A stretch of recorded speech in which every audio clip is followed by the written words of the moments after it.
About half an hour, the St. Louis County Council has to decide on how to move forward by picking a new leader. News 4 was first to break the story to you, and tonight we continue our team coverage of the federal charges against Steve Stenger. We begin at 6 with Russell Kinsall live at the federal courthouse in downtown St. Louis. Well, I can tell you right now, Steve Stenger is a free man. He was released on his own recognizance, but as a condition of his release, he had to give up his law license. This investigation is a big one. It's gone on for a year, involved 4 federal agencies, and the assistant U.S. attorney said public corruption is a top priority for the Justice Department.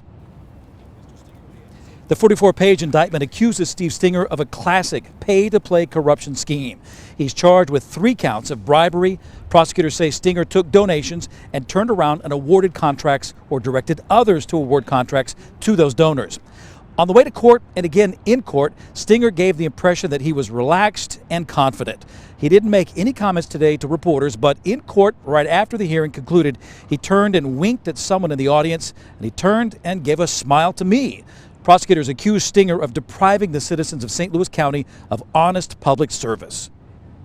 In any public corruption matter, particularly when it involves that went to the highest levels of St. Louis County government, we run at these investigations, and we're working very hard along with the FBI, the Postal Inspection Service, to conduct this investigation in an appropriate way and reach a conclusion. We've been in contact with the United States Attorney's Office for quite a while, so everything today was not a surprise, so we're familiar with the case.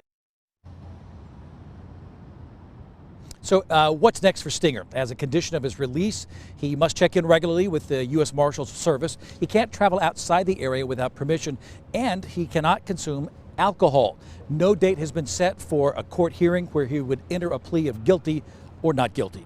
Live downtown at the federal courthouse, Russell Kinsall, News 4.